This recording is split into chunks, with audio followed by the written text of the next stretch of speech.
사연들, 만남들이 어떻게 보면 우연인 것 같으나 우연은 없습니다.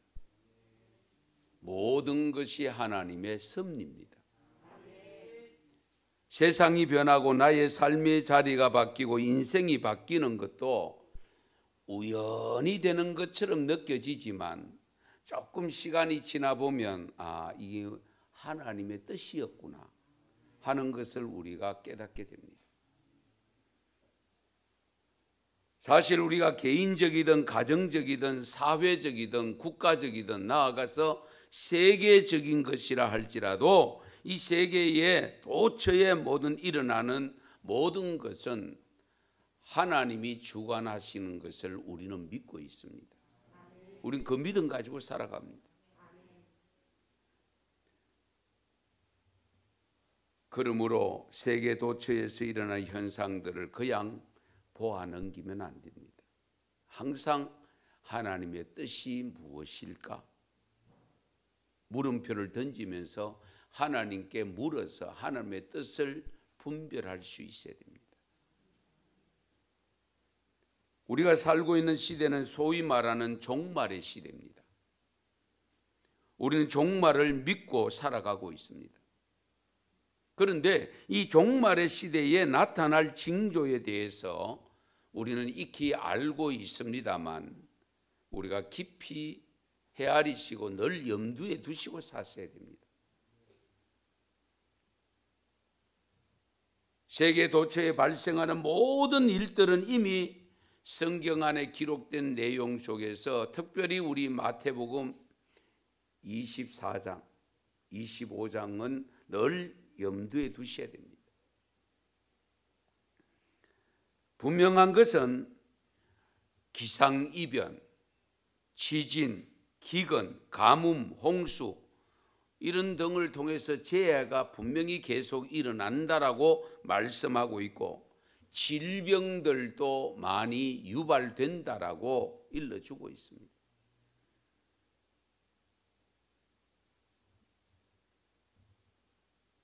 뿐만 아닙니다. 전쟁 없어지지 않습니다. 테러 없어지지 않습니다. 왜? 그게 없어진다면 성경이 잘못된 거죠. 성경에 분명히 마지막 종말의 시대에 그와 같은 일이 무수히 일어난다라고 일러주고 있습니다. 이 세계에서 지금 일어나는 기후변화를 통한 재해가 심하게 일어나고 있고 우리도 지금 이미 우리나라가 사계절이 뚜렷한 그런 나라로 우리가 경험을 하면서 살아왔습니다마는 지금은 사실은 봄이 제대로 없는 것 같고 그렇죠? 가을이 제대로 없는 것 같이 느껴집니다. 봄이 오는가 했더니 여름이 와 있고 가을인가 했더니 이미 겨울이 찾아오고 이런 계절의 변화를 통해서 우리 식물들이 기후대가 따로 있는데 그 기후대가 점점 북상하고 있잖아요. 대구 능검은 이제 맛이 없습니다. 이제 충청도 지방까지 올라가야 옛날 대구 능검의 맛이 납니다. 그만큼 우리 이 기후대가 지금 따뜻한 쪽으로 가고 있고 그래서 남극과 북극의 얼음이 녹아 내려서 일본은 굉장히 긴장을 합니다. 왜? 그 녹아내린 물을 통해서 일본은 많은 경우에 잠기게 되어 있기 때문에 우리가 이런 것을 예의주시하면서 살아야 됩니다. 왜? 성경에 기록해 놓았기 때문에. 특히 우리가 조심해야 될 것은 하나님을 경외하는 신앙을 벗어난 이상한 종교 행위들, 적그리스도의 나타남과 거짓 선지자들의 현혹이 많이 있을 것으로 분명히 일러주고 있기 때문에 조심하셔야 됩니다. 그래서 영적으로 깨어 있어야 되고 바르게 분별할 수 있는 지혜를 함께 가지고 있어야 됩니다. 반드시 거짓 선지자들과 적그리스도가 나타나는 것을 조심하라고 요한일서 2장 18절에 이렇게 기록합니다. 아이들아, 지금은 마지막 때라. 적그리스도가 오리라는 말을 너희가 들은 것과 같이 지금도 많은 적그리스도가 일어났으니 그러므로 우리가 마지막 때인 줄 아노라. 이미 사도 요한을 통해서 적그리스도를 언급하고 마지막 때라고 언급한 것이 벌써 2000년 가까이 다가오고 있습니다. 마태복음 24장 4절 5절 말씀 같이 읽겠습니다. 예수께서 대답하여 이르시되 너희가 사람의 미혹을 받지 않도록 주의하라. 많은 사람이 내 이름으로 와서 이르되 나는 그리스도라 하여 많은 사람을 미혹하리라. 아멘. 그리고 11절이 또 있습니다. 11절 거짓 선지자가 많이 일어나 많은 사람을 미혹하겠으며. 할렐루야. 이런 말씀을 보면 신천지 이만희 씨 같은 분이 나타나는 것 우연이 아닙니다. 성경적입니다. 예. 제가 몇 번이나 말씀드렸습니다마는 우리나라에 자칭 예수라고 하는 분들이 전에는 28분 정도 됐습니다. 예. 지금은 자꾸 자기들도 아닌 것이 드러나니까 우회적으로 뭐 이렇게 표현합니다마는 그 안에 들어가면은 예수 취급받고 성령에 의해서 왔다라고 이야기할 정도로 그렇게 되는데도 그게 미혹돼서 넘어진 자들이 무수히 많다는 사실. 하나님을 경외하는 성도들조차도 하나님을 제대로 섬기지 아니하고 타 종교와 혼합된 변질의 신앙으로 치닫는 모습에 빠져들어가는 안타까운 현실을 우리 바라보면서 이런 것은 목사의 책임이기도 합니다. 뿐만 아닙니다. 창조 질서를 파괴하고 육체적 쾌락만을 일삼는 음행하는 일들이 더욱더 많이 일어난다라고 일러주고 있습니다. 그래서 이런 일이 있을 때 하나님은 분명히 진노하신다고 했습니다. 그 징계의 수단이 크게 세 가지입니다. 징계 수단이 세 가지가 뭐냐? 칼과 기근과 전염병입니다. 칼은 전쟁을 의미하죠. 기근은 가뭄이나 경제적 빈곤을 통해서 굶주림을 가져오는 것을 말합니다. 그리고 전염병입니다. 예레미야 27장 8절 우리 같이 읽겠습니다. 여호와의 말씀이니라. 바벨론의 왕 느부갓네살을 섬기지 아니하며 그 목으로 바벨론의 왕의 멍에를 매지 아니하는 백성과 나라는 내가 그들이 멸망하기까지 칼과 기근과 전염병으로 그 민족을 벌하리라. 아멘. 무슨 말씀 아닙니까? 그러면 이 세 가지 징계가 어떤 경우에 주로 발생하게 되는가? 하나님께서 어떤 경우에 이런 징계를 내렸는가? 우리가 살펴볼 필요가 있습니다. 레위기 18장과 20장에 기록된 말씀 내용 대부분을 보면은 성적인 잘못된 죄를 범할 때에 이런 징계가 있다는 것을 나열하고 있는데요. 특히 우리 20장에 보면 레위기 20장에 보면 잘못된 성문란을 아주 적나라하게 지적합니다. 그런데 문제는 잘못된 하나님께서 잘못되었다고 하는 성적인 죄에 대해서는 그 죄를 범하는 사람은 하나님께서 죽이라고 합니다. 아주 무서운 말씀. 레위기 18장 28절 29절 말씀 같이 읽겠습니다. 너희도 더럽히면 그 땅이 너희가 있기 전 주민을 토함같이 너희를 토할까 하노라. 이 가정한 모든 일을 행하는 자는 그 백성 중에서 끊어지리라. 아멘. 끊어진다는 것은 뭡니까? 죽는다 그 말입니다. 그리고 레위기 20장 10절에서 21절 내용을 보면 성범죄에 대한 적나라하게 기록을 하는데요. 우선 이 내용을 제가 간추려 보면 누구든지 남의 아내와 간음하는 자, 간통하는 자는 둘 다 죽여라. 그리고 누구든지 그의 어머니와 동침하는 자, 며느리와 동침하는 자, 장모와 동침하는 자, 오누이 간에 동침하는 자, 이모와 고모와 숙모, 그리고 형제의 아내, 즉 형수와 제수씨 등 근친 상간을 범하면 다 죽일지니라. 엄청난 말씀. 그리고 13절을 바라보면 여인과 동침하던 남자와 동침하면 둘 다 가정한 일을 행함인즉 반드시 죽일지니 자기의 피가 자기에게로 돌아가리라. 그리고 15절 16절에 보면 남자가 짐승과 교합하면 반드시 죽이고 너희는 그 짐승도 죽일 것이며 여자가 짐승에게 가까이하여 교합하면 너는 여자와 짐승을 죽이되 그들을 반드시 죽일지니 그들의 피가 자기들에게로 돌아가리라. 이렇게 무서운 말씀을 하신 이유가 뭘까? 죽여야 할 만큼 무거운 죄, 무서운 죄라는 겁니다. 하나님이 엄중히 다스린다 그 말입니다.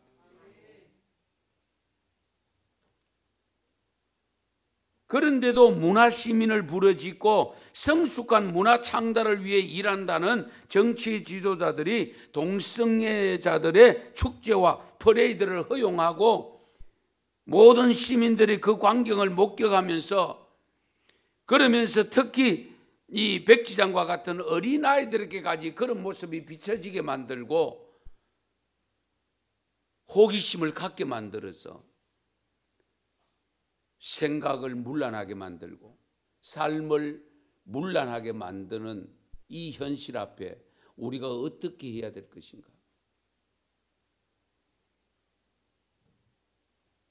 그렇게도 중요하게 여겼던 미풍양속을 해치고 저해하는 일들을 대한민국 수도 한복판에서 자행되어지는 일, 특히 우리 대구는 2.28 공원 앞에서 민족들이 이 나라를 지키기 위해서 정말로 희생한 그 기념하는 공원 앞에서 그런 일을 버젓이 허용하는 심판받아도 사지. 예? 우리가 깊이 생각하셔야 돼요. 아닌 것은 아니어야 됩니다. 어떻게 이런 일이 있을 수 있는가? 아무리 시대가 변해도 변하지 말아야 될 것이 있고 아무리 세상 사람들이 그런 문화로 간다 할지라도 우리 기독교인들은 생명처럼 여기는 하나님의 말씀 중심으로 살아야 됩니다. 아무리 정치라고 하지만 그렇게도 똑똑한 사람들이 자라고 자처하는 우리 지도자들이 하는 일이 어떻게 저런 판단을 할까를 생각하지 않을 수 없는 일들이 바로 우리가 살아가는 삶의 자리에서 일어나고 있다는 사실입니다. 정당에도 기독교인들이 자리 잡고 있음에도 불구하고 국회에도 기독교 신자들이 3분의 1 가까이 된다고 하면서도 이런 일들이 법으로 진행되어지는 일은 안타까운 일이죠. 결국 무엇을 의미하느냐? 희생자가 없다는 겁니다. 거기에 십자가를 메고 갈 사람이 없다는 것을 의미합니다. 지금 우리는 소위 말하는 신종 코로나 이로 인해서 감염에 대한 두려움으로 모든 활동이 제약을 받아서 경제적 삶의 위축이 겹쳐져서 엄청난 타격을 주고 있습니다. 제가 자료를 좀 조사해 보니까 2003년도에 사스가 발병했습니다. 그 당시에 17개국 8,273명이 감염되었고 775명이 죽은 것으로 나타났습니다. 이때도 중국과 홍콩 두 나라가 주도적이었습니다. 이 두 나라에서 7,083명에 648명이 죽었습니다. 그리고 2015년도에 여러분 기억에 아마 있을 겁니다. 메르스가 나타났습니다. 이 메르스 전염병이 발병한 것은 중동에서부터 시작되었습니다. 26개국 그리고 확진자가 1367명밖에 되지 않은데 치사율이 높아서 528명이 죽은 것으로 자료가 되어 있었습니다. 우리나라는 그 해에 5월 30일에 확진자가 처음 발생했는데 4개월 동안 2,931명이 격리가 되었고 186명이 감염되었고 그 중에서 39명이 사망한 것으로 되어 있었습니다. 그런데 작금에 발생한 우리 신종 코로나 감염 현황의 경우는 29개국에서 지금 발병이 되었고요. 확진자가 7만 6천 명이 넘고요. 사망자가 물론 주로 중국입니다만은 2,130명이 된 것으로 제가 설교 준비하는 그 시간의 자료입니다. 문제는 우리나라에도 이 확진자가 사스나 메르스보다도 훨씬 많아서 우려를 하고 있고 특히 우리가 살고 있는 이 대구와 우리 청도 지역에서 신천지 집단을 통해서 확산되고 있어서 기독교를 모르는 일반 시민들은 교회라는 단어가 나오니까 똑같은 교회인 줄 알고 교회가 결정적으로 이 엄청난 일을 자행하는 그런 도구가 되어 있는 것으로 부정적인 생각을 갖게 만드는 일이 발생하고 있습니다.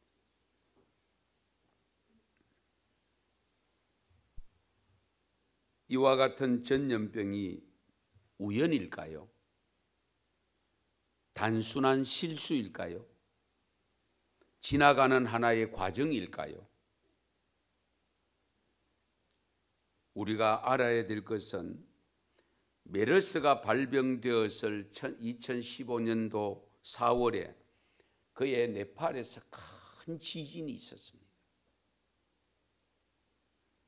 그때의 네팔에는 두 가지 법이 상정되어 있었는데 최초로 동성애 결혼을 허용하는 법과 그리고 힌두교를 국교로 만들자는 두 가지 법이 올라가 있는데 지진이 나므로 그 피해가 엄청나다 보니까 수습을 하기 위해서 두 가지 법 상정된 법이 취소가 되었습니다.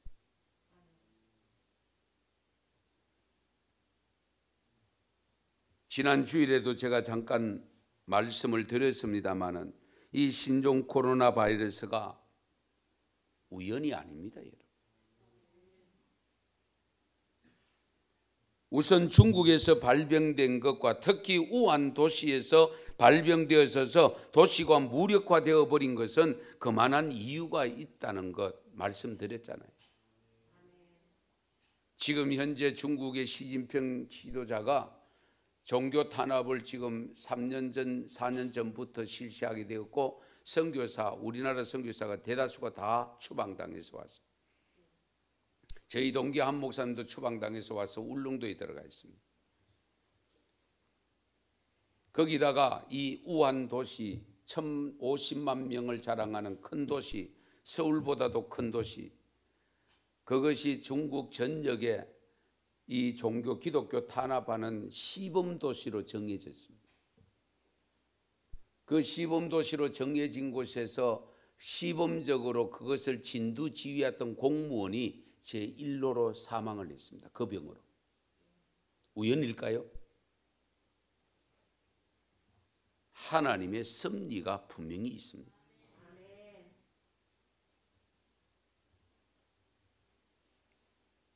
마찬가지로 갑자기 대구와 경북이 왜 이렇게 되었느냐?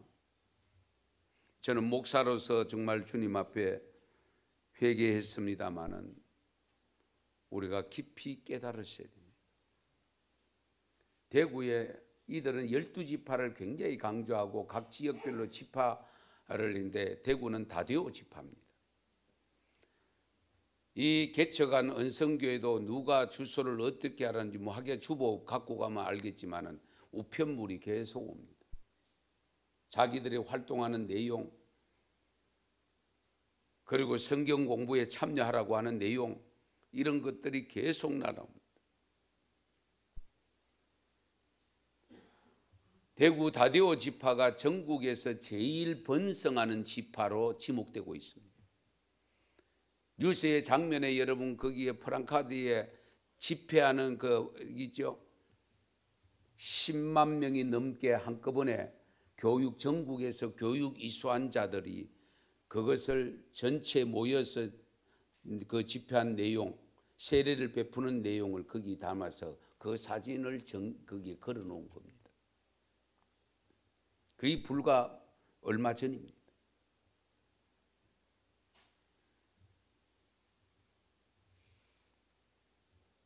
현재 우리가 사용하고 있는 개역 개정판에는 전염병이라는 번역한 구절이 제가 찾아보니까요, 전염병이라고 아예 밝히고 있는 구절이 45개 구절입니다.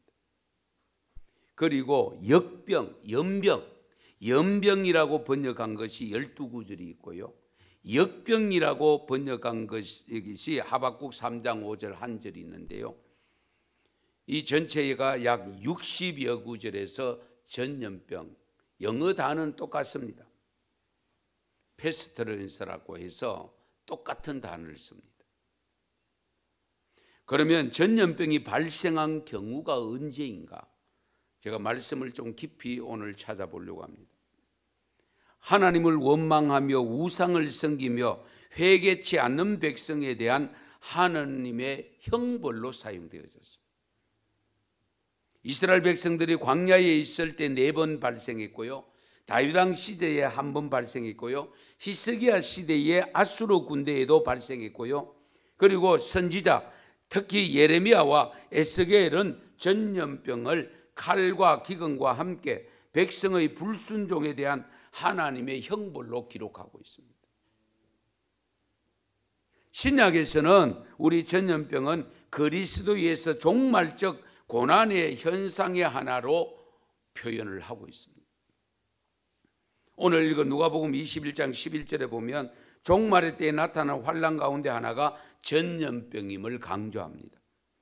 곳곳에 큰 지진과 기근과 전염병이 있겠고, 그런데요, 며칠 전에 여러분 뉴스 보셨습니까? 신천지에 요즘 총회장으로 나오더라고요. 신천지 총회장이라고 하는 이만희 씨가 나타나서 자기들은 마귀에 시험 당하고 있다고 표현했습니다. 성경 어느 곳에도 마귀가 전염병을 이용한다는 것은 한 곳도 없습니다. 제가 찾아본 구절 전부 다 하나님이 이것을 사용해서 징계한다고 일러주고 있습니다. 이 점을 우리가 깊이 헤아리셔야 됩니다.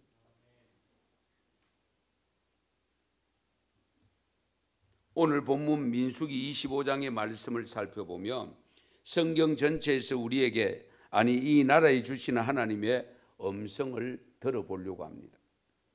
오늘 본문 민수기 25장은 이스라엘 백성들이 시딤에 머물러 있는 동안에 발생한 더러운 죄와 하나님의 징계를 기록하고 있는 내용입니다. 이 시딤이 어떤 곳인가 하면 모압 평지 북쪽에 위치하는 곳인데요, 이스라엘 백성들이 가나안에 들어가기 전에 마지막 수경지가 이곳이 시딤입니다. 그런데 문제는 여기서 이스라엘 남자들이 이방 여인인 모압 여인들에게 현혹이 되어서 음행하기 시작하면서 그들이 섬기던 우상, 신들을 섬기게 됩니다. 바알보올이라고 하는 신에게 제사를 드리는 의식을 행함으로 인해서 하나님의 진노를 샀게 됩니다. 이때 하나님이 진노하셔서 사용한 징계가 전염병이었고, 그로 인해서 죽은 자가 오늘 말씀에 24,000명이라고 했습니다. 엄청나지요? 전염병은 무서운 겁니다. 성경에 나타난 징계 중 가장 무서운 징계가 전염병입니다. 이해를 돕기 위해서 성경에 기록된 전염병 사건을 좀 더 살펴보려고 합니다. 출애굽기 5장 3절에 보면 이스라엘 백성들이 애굽에서 독립시켜 달라고 하면서 바로에게 가서 모세가 이렇게 이야기합니다. 우리가 광야로 사흘 길정 가서 하나님 앞에 예배를 드릴 제사를 드리려고 하는데 만약에 허락하지 않으면 하나님께서 전염병이나 칼로 우리를 치실까 두려워하나이다. 우리가 제사를 드리는 것을 드리지 않으면 하나님이 전염병이나 전쟁으로 우리를 치실까 두려워한다. 레위기 26장 1절에서 13절에 보면 하나님이 이스라엘 백성들에게 일러준 내용인데요, 이 백성들이 우상을 만들어 섬기지 않고 오직 하나님 여호와만 경외하는 신앙을 가지고 살면 복을 주시지만 하나님의 말씀을 청종하지 아니하고 순종하지 아니하고 우상을 섬기면 벌을 내리신다. 어떤 벌을 내리시느냐? 그 레위기 26장 16절에서 17절인데요. 우리 같이 읽겠습니다. 내가 너희에게 놀라운 재앙을 내려 폐병과 열병으로 눈이 어둡고 생명이 쇠약하게 할 것이요 너희가 파종한 것은 헛되리니 너희의 대적이 그것을 먹을 것임이며 내가 너희를 치리니 너희가 너희의 대적에게 패할 것이요 너희를 미워하는 자가 너희를 다스릴 것이며 너희는 쫓는 자가 없어도 도망하리라. 아멘. 이렇게 해도 안 듣습니다. 잘 들으세요. 사람들이 얼마나 완악한지 모릅니다. 그러니까 여호와 하나님을 청종하지 않으면 어떻게 되느냐? 내가 너희를 7배나 더 징벌하리라고 18절에 기록합니다. 7배나. 7배라는 것은 7은 완전수라고 했죠. 최고의 벌을 내린다. 그래도 듣지 않고 청종하지 않으면 벌을 내리시는데 25절입니다. 25절 같이 읽겠습니다. 내가 칼을 너희에게로 가져다가 언약을 어긴 원수를 갚을 것이며 너희가 성읍에 모일지라도 너희 중에 연병을 보내고 너희를 대적의 손에 넘길 것이며 여기 연병을 걸리게 합니다. 예. 벌을 7배나 하는데도 듣지 않으면 마지막으로 사용하는 것이 뭐냐? 전염병이랍니다. 징벌의 가중치가 다른 어떤 것보다도 높은 것이 연병, 전염병입니다. 민수기 14장 11절 12절에도 보면 여호와께서 모세에게 말씀하시기를 이 백성이 어느 때까지 나를 멸시하겠느냐? 내가 그들 중에 많은 이적을 행하였으나 어느 때까지 나를 믿지 않겠느냐? 내가 전염병으로 그들을 쳐서 멸하고 네게 그들보다 크고 강한 나라를 이루게 하리라. 전염병으로 그들을 친다고 있습니다. 그리고 민수기 16장에 보면 고라 자손이 당을 지어서 이 모세와 아론을 거부하는 내용이 나옵니다. 그때에 하나님께서 연병을 돌게 해서 죽게 된 자가 14,000명입니다. 14,700명. 예. 그래서 그 민수기 16장 47절 48절에 보면 아론이 모세의 명을 쫓아서 향로를 가지고 회중에게로 달려가니 백성이 연병이 걸렸는데 다시 그 연병을 곧바로 속죄하였을 때 연병이 그쳤더라.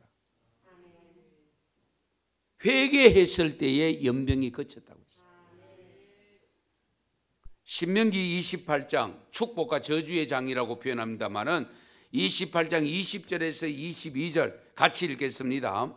내가 악을 행하여 그를 잊음으로 내 손으로 하는 모든 일에 여호와께서 저주와 혼란과 책망을 내리사 망하며 속히 파멸하게 하실 것이며 여호와께서 내 몸에 연병이 들게 하사 네가 들어가 차지할 땅에서 마침내 너를 멸하실 것이며 여호와께서 폐병과 열병과 염증과 학질과 한재와 풍재와 썩는 재앙으로 너를 치시리니 이 재앙들이 너를 따라서 너를 진멸하게 할 것이라. 아멘.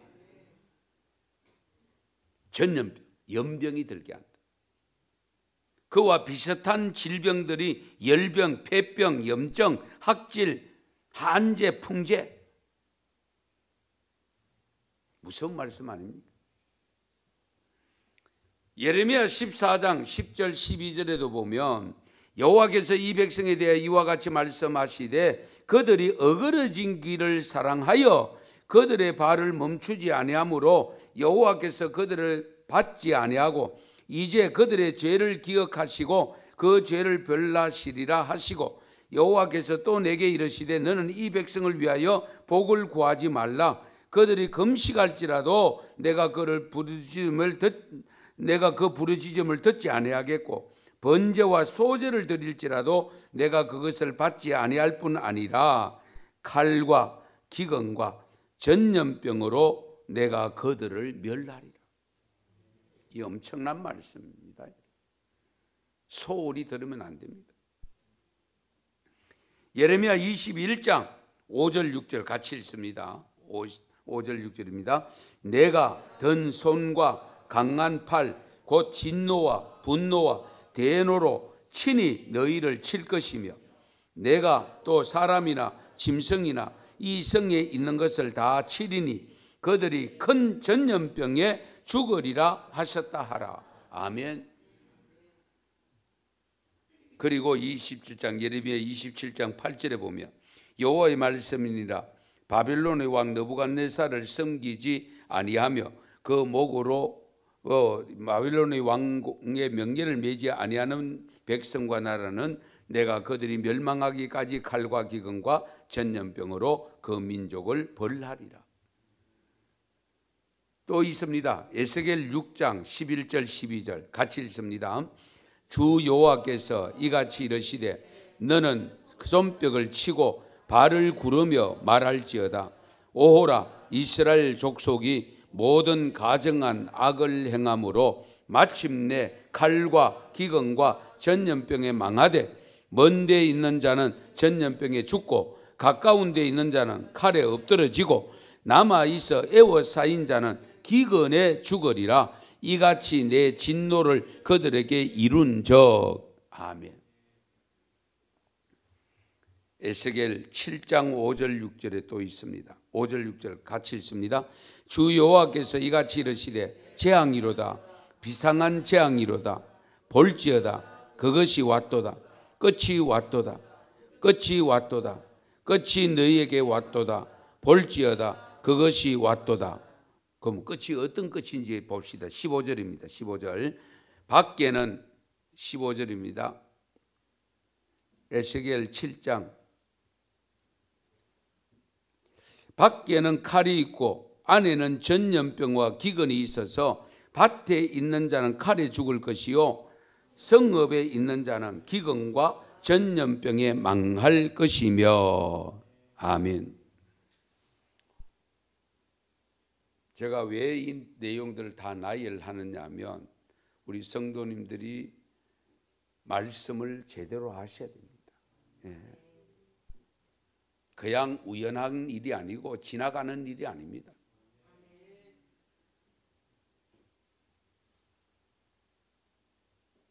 코로나보다 더 심한 전염병도 올 수 있습니다.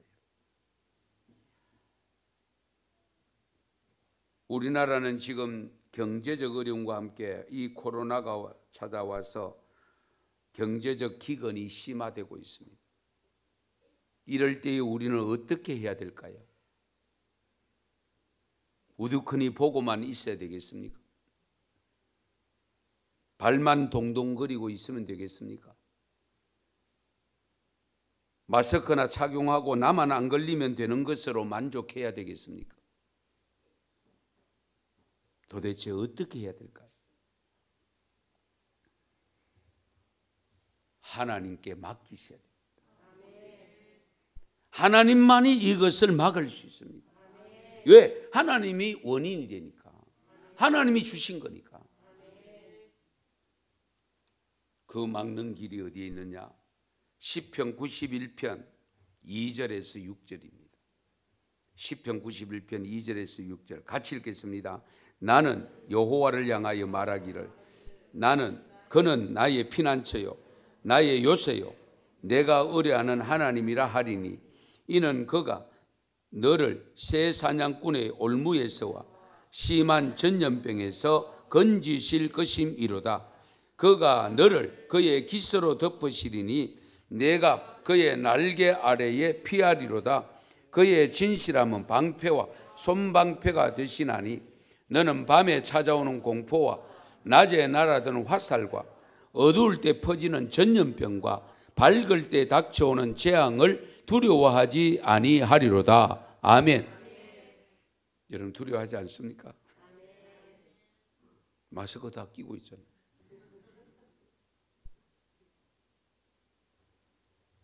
전염병에서 건지실 하나님, 도움을 주시는 여호와 하나님께 구해야 되는데 어떻게 구할 것인가? 그렇게 가만히 기도만 하면 될 것인가? 역대하 7장에 보면 솔로몬이 여호와의 전과 왕궁 건축을 마치고요 모든 사역을 완성하여서 다 이룸을 감사하는 마음을 갖고 있었는데 그때 여호와 하나님이 솔로몬에게 나타나셔서 하신 말씀이 역대하 7장 12절 이하에 보면 성전에서 기도하면 들어주시겠다고 했습니다. 그런데 들어주시면 어떻게 들어주냐? 13절 14절에 보면요 같이 읽겠습니다. 혹 내가 하늘을 닫고 비를 내리지 아니하거나 혹 메뚜기들에게 토산을 먹게 하거나 혹 전염병이 내 백성 가운데에 유행하게 할 때에 내 이름으로 일컫는 내 백성이 그들의 악한 길에서 떠나 스스로 낮추고 기도하여 내 얼굴을 찾으면 내가 하늘에서 듣고 그들의 죄를 사하고 그들의 땅을 고칠지라. 아멘. 여기서 중요한 것은 뭐냐? 회개 기도입니다. 성전에 가서 기도할 때에 회개 기도. 내 백성이 그들의 악한 길에서 떠나 스스로 낮추고 기도하여 내 얼굴을 찾으면 내가 하늘에서 듣고 그들의 죄를 사하고 그들의 땅을 고친다고 했습니다. 오늘 본문 민수기 25장에 보면 무려 2만 4천 명이 전염병으로 죽었는데 그 병이 멈춘 것은 아론의 손자 비느하스가 이스라엘 남자와 모압 여인이 막사에 들어가는 것을 보고는 또 제지어로 들어가는 것을 보고는 창을 가지고 가서 두 사람이 같이 몸을 섞고 있을 때 창으로 찔러서 두 사람이 다 죽게 만듭니다.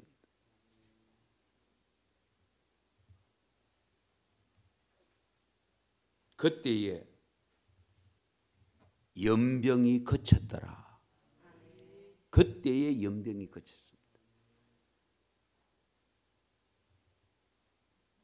그러므로 우리도 회개의 기도를 드려야 될 텐데 우리가 어떤 회개를 해야 될 것인가? 사무엘하 24장 13절에 보면 다윗이 우리아의 바세바 사건을 기록하면서 갓 선지자를 보냈다고 말씀했잖아요. 네가 선택해라. 예. 세 가지를 제시를 합니다. 7년 동안 기근이 들게 하든지 3개월 동안 적군에게 쫓겨다니든지 아니면 3일 동안 전염병이 있던 세 가지 중에 선택해라. 다윗은 아마 7년 너무 길고 3개월도 길다. 3일 요건 별거 아닐 거야 하고 3일 전염병을 선택했잖아요. 죽은 자가 얼마죠? 지난주에 말씀드린 것 같은데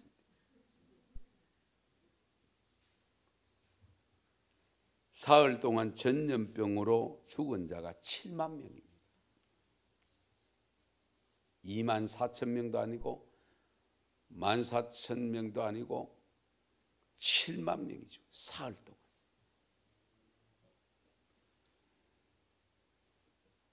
그런데 그 말씀에 보면 17절에 보면요, 사무엘하 24장 17절에 보면 다윗이 회개를 합니다. 나는 범죄하였고 악을 행하였거니와 이 양무리는 무엇을 행하였나이까? 청하건대 주의 손으로 나와 내 아버지의 집을 치소서. 왜 나 때문에 저 선량한 백성들이 저만큼 죽어야 됩니까? 우리 집을 치소서.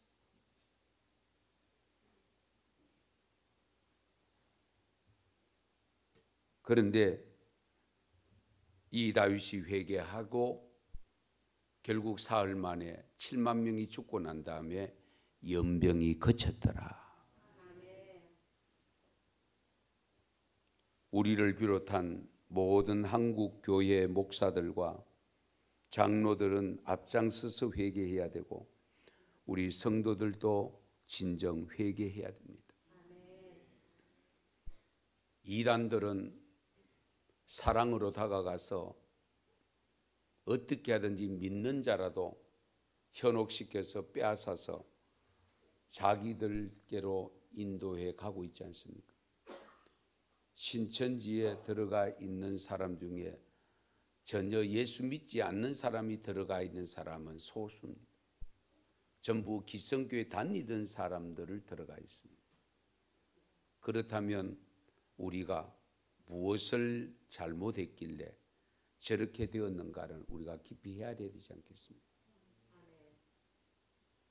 우리는 전도 한 명 제대로 못했는데 저들은 전국에서 10만 명이 넘게 한꺼번에 자기들이 교육시키는 6개월 과정 교육 다 시키고 세례를 베푼다고 모아서 한 그것을 바라볼 때에 거기다가 대구가 다디오 지파가 가장 많다고 하는 사실을 생각할 때에 정말 우리가 회개해야 됩니다.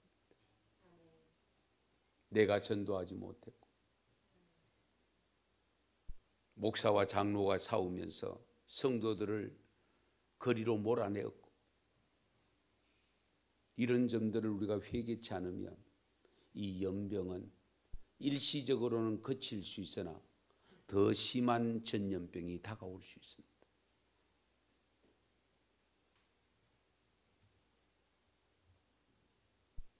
진정 우리 언성교회로부터 시작해서 우리 대구의 1600개 교회가 회개의 물결이 일어나서 코로나19가 그쳤더라는 이 내용이 매스컴을 타고 전 세계에 전달되는 역사가 일어나는데 저와 여러분이 우리 언성교회가 이 일을 감당할 수 있기를 축원합니다.